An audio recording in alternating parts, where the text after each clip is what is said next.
Hello everyone. In today's video, I'm going to show you how you can create a survey list or form for your audience, team members, or students.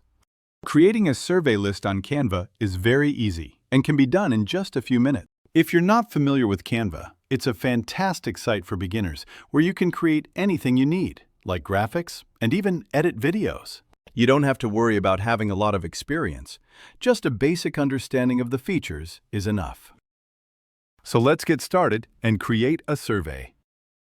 To design a survey template, you need to search for Survey on the Canva search bar, and you'll see lots of options available.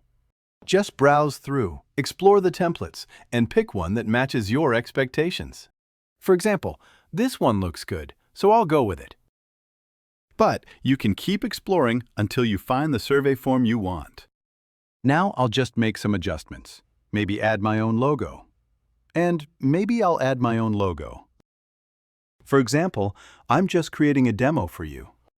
Yeah, I will choose this one and I'll just play around, customize, modify, and make it the way you want. If you want to add names, just add them, like this. I'll fill out the form. I'll create a list and format the form. After that, please review your form to make sure you haven't made any spelling or design errors.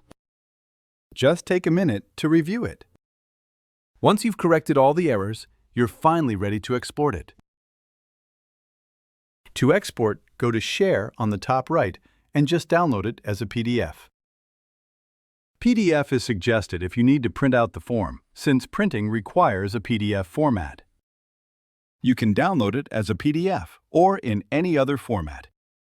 If you want to share it as a photo, you can use PNG. But for printing, out. Then you need a PDF file.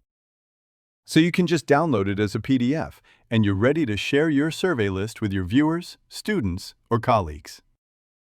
That's a simple way to create your own survey list in Canva. If this video helped you, please like, share, and subscribe.